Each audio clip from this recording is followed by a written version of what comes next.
Friends, जब हम electrical circuit के बारे में सोचते हैं हम अपने और इक्विपमेंट के सेफ्टी के बारे में भी बहुत कॉन्शियस हो जाते हैं। जी हाँ फ्रेंड्स, और जब इलेक्ट्रिकल सेफ्टी की बात आती है तो हमारे दिमाग में दो ही चीज़ आती है। कौन कौन चीज़ आती है फ्रेंड्स? ये पहला है हमारा एमसीबी, दूसरा है हमारा फ्यूज़। तो फ्यूज़ और एमसीबी दोनों एक तरह का प्रोटेक्शन डिवाइस है।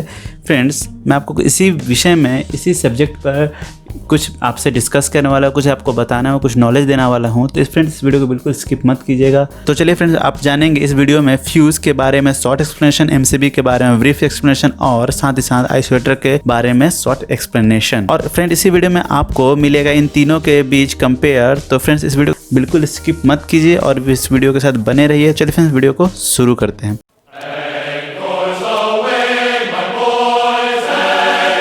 यहाँ पर मैं आपको बता दूं, फ्यूज और एमसीबी दोनों ही एक तरह का इलेक्ट्रिकल फॉल्ट से प्रोटेक्शन करने वाला एक डिवाइस है। फ्रेंड्स, आपके घर में फ्यूज़ भी यूज़ होता होगा।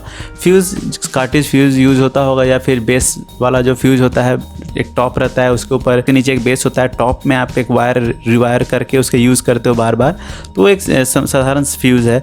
और अभी प्रचलन में आ गया है एमसीबी। तो चलिए हम यही सब के बारे में बात करेंगे। तो दोनों ही फ्रेंड्स शॉर्ट सर्किट और ओवरलोड सर्किट से प्रोटेक्शन करने के लिए बनाया गया है, फ्यूज़ को, एमसीबी को। लेकिन फिर भी हमारे बीच फ्यूज़ के कंपेयर में एमसीबी ज़्यादा यूज़ होता है। ओके फ्रेंड्स, और वो हम इस पर भरोसा भी करते हैं। फ्रेंड्स, अब आपके मन में सवाल आ रहा होगा, हम एमसीबी ही क्यों सेलेक्ट करते हैं? ये बड़ा क्वेश्चन है फ्रेंड्स, हम एमसीबी को क्यों सेलेक्ट करें?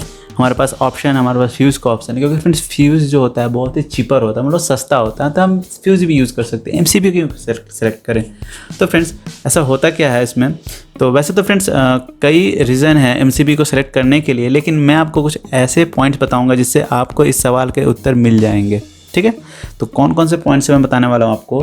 जैसे कि फ्रेंड्स, पॉइंट 1 है मेरा, क्या है? एमसीबी फ्यूज़ के कंपेयर में ज़्यादा सेंसिटिव डिवाइस है। मतलब आप समझ रहे हैं मैं क्या कहना चाह रहा हूँ फ्रेंड्स? ये तुरंत करंट फ्लो के एबनॉर्मलिटी को डिटेक्ट करेगा और इसे करंट फ्लो को बंद कर देगा। मतलब कहीं भी अगर शॉर्ट सर्किट प्रॉब्लम हो तो ये एबनॉर्मलिटी है उसके लिए, क्योंकि वो उसी के लिए डिज़ाइन किया गया है, तो एमसीबी बंद कर देता है। हालांकि फ्यूज़ इतना जल्दी रिस्पॉन्ड नहीं करता है कंपेटिवली एमसीबी के केस में जो होता है। सेकंड रीज़न क्या हम कह सकते हैं? एमसीबी के केस में फॉल्टी जोन का आसानी से फाइंड आउट किया जा सकता है। यानी कि फ्रेंड्स, मान लीजिए आपके घर में 4 कमरे हैं, तो 4 कमरे हैं। यहाँ पर आपको मैं ड्राइंग से बता रहा हूँ। देखिए यहाँ पर, जैसे कि कमरा 1 2 3 4, या 4 कमरे हैं। 4 कमरे में एमसीबी लगी हुई है। ये है एमसीबी, आपकी एमसीबी लगी हुई है इस तरह की। और यहाँ होता क्या है फ्रेंड्स? ये है एमसीबी। तो ये 4 एमसीबी है, 1 2 3 4। फ्रेंड्स, अगर मान लीजिए इस कमरे में कुछ फॉल्टी है, कुछ शॉर्ट सर्किट करंट है, कहीं लीकेज कुछ भी आया इस तरह का प्रॉब्लम, तो ये क्या करता है फ्रेंड्स? यहाँ पर ट्रिप हो जाता है। मतलब ये एमसीबी वर्क नहीं करेगा। एमसीबी वर्क नहीं करेगा, आप क्या करेंगे? इसे फिर से ऑन करेंगे, ऊपर की ओर डायरेक्शन में रखेंगे, और फिर होता क्या है? फिर से ट्रिप कर जाता है अगेन। यानी कि इसमें कुछ करंट फ्लो होता रहता है, फॉल्टी करंट, और ये बार बार ट्रिप कराते रहता है। यानी फ्रेंड्स, होता क्या है इसमें कि आप इसे बार बार ऑन कर रहे हैं, ये बार बार ऑफ हो जा रहा है, और इससे पता चल जाता है कि इस घर में कुछ प्रॉब्लम है। लेकिन अगर आप ट्रेडिशनल फ्यूज़ यूज़ करेंगे तो उसमें क्या होगा? बार बार ये आपका रिवाइंडिंग करना पड़ेगा आपके फ्यूज़, क्योंकि ये बार बार ब्लो होगा और मेल्ट हो जाएगा फ्यूज़। बार बार आपको इसे रिवाइंडिंग करके यूज़ कर, यानी कि आपका यहाँ पे एफर्ट ज़्यादा लग रहा है फ्यूज़ में एमसीबी के कंपेयर में। तो इसलिए हम एमसीबी को ज़्यादा अच्छा मानते हैं। तीसरा है फ्रेंड्स, एमसीबी में आपका 2 डिफरेंट टेक्नोलॉजी के प्रोटेक्शन डिवाइस यूज होते हैं। पहला है आपका बायोमेट्रिक स्ट्रिप, दूसरा है आपका इलेक्ट्रोमैग्नेटिक कॉइल। तो पहला बायोमेट्रिक स्ट्रिप है और दूसरा इलेक्ट्रोमैग्नेटिक कॉइल है। तो इसका यूज़ क्या आप जान लीजिए इन चीज़ों को। तो पहला जो है biometric strip overload protection device है, और इलेक्ट्रोमैग्नेटिक कॉइल जो है शॉर्ट सर्किट प्रोटेक्शन देता है। तो फ्रेंड, दोनों ही केस में ये आपका एमसीबी ऑफ हो जाएगा, मतलब कि स्विच ऑफ कर देगा सर्किट को ओपन कर देगा। ठीक है फ्रेंड्स, जैसे कि आप देख पा रहे हैं, ये मेरे हाथ में एक एमसीबी है। एमसीबी फ्रेंड्स, ये क्या है? MCB actually miniature circuit breaker इसका फुल फॉर्म होता है। आप याद रख लीजिए इन चीज़ों को, कई बार आपको एग्जामिनेशन में ये पूछते हैं इस तरह का क्वेश्चन। तो इसका फुल फॉर्म होता है मिनिएचर सर्किट ब्रेकर। और ये देखिए फ्रेंड्स, ये 63 एम्पियर का आप देख पा रहे हैं, 63 लिखा हुआ है, 63, जैसे कि आप देख पा रहे हैं। ओके, और यहाँ पर अभी इफ़ ऑफ कंडीशन में है, तो यहाँ आप देख पा रहे हैं फ्रेंड्स, ऑफ कंडीशन में ये है।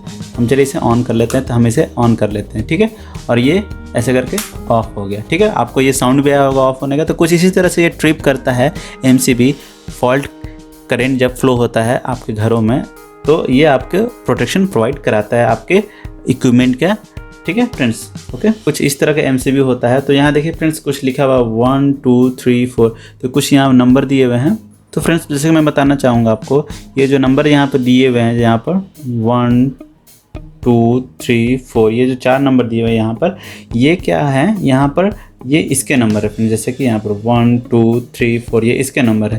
तो आपको यहाँ पर कुछ इस तरह का अंदर में कनेक्शन मिलेगा, जैसे कि यहाँ आप देख पा रहे हैं। यही चीज़ को मैंने यहाँ पर ड्रॉ करके दिखाया है। तो यहाँ पर मैंने क्या बताया है फ्रेंड्स कि जैसे यहाँ पर ये जो कॉइल है, तो ये आपको मैंने कॉइल के बारे में बताया था। इसमें दो तरफ प्रोटेक्शन होता है, एक होता है इलेक्ट्रोमैग्नेटिक कॉइल प्रोटेक्शन प्रोवाइड कराता है, दूसरा है हमारा बायोमेटेरियल स्ट्रिप प्रोटेक्शन प्रोवाइड कराता है। तो बायोमेटेरियल की स्ट्रिप जो है ये आपके ओवरलोड को प्रोटेक्शन देता है, ठीक है।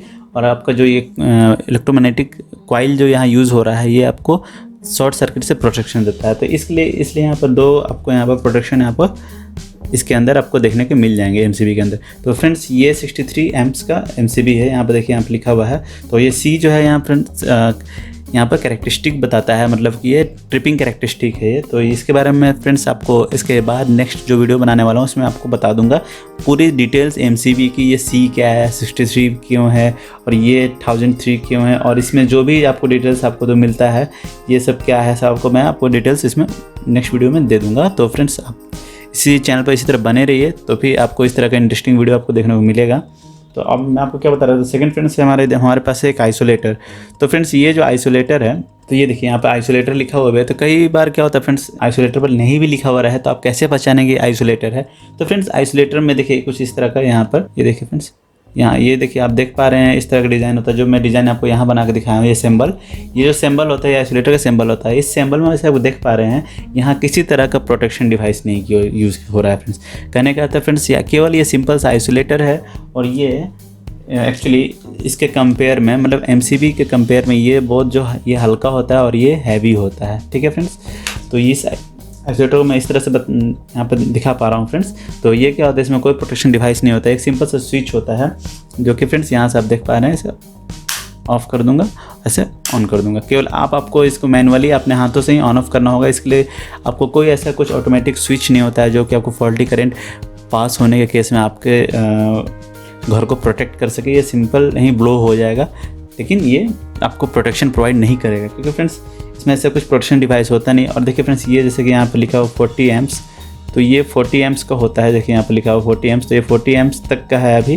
तो आप इससे ज़्यादा का आइसोलेटर यूज़ कर सकते हैं। एक चीज़ और मैं बता दूँ फ्रेंड्स, जहाँ तक फ्यूज़ का सवाल है फ्रेंड्स, फ्यूज़ तो हर जगह सबको यूज़ करता है। यहाँ तक कि ट्रांसमिशन लाइन, डिस्ट्रीब्यूशन लाइन में फ्यूज़ का बहुत योगदान है फ्रेंड्स। फ्यूज़ नहीं यूज़ करेंगे तो फ्रेंड्स कई बार क्या होता है कि हमारा ब्रेकर, सर्किट ब्रेकर, यानी ये क्या है, हमारा एमसीबी क्या है, एक तरह का सर्किट ब्रेकर है। तो ये सर्किट ब्रेकर अगर प्रॉब्लम होने के केस में क्या होगा, फ्यूज़ ही उड़ता है। अगर फ्यूज़ भी नहीं उड़ेगा तो फ्रेंड्स उससे रिलेटेड जो इक्विपमेंट लगा होगा, यानी कि ट्रांसफार्मर हमारा, तो वो हमारा जलने का चांस बढ़ जाता है। इसलिए हमारा फ्यूज़ को हम कम नहीं आंकते हैं, फ्यूज़ भी हमारा बहुत योगदान देता है।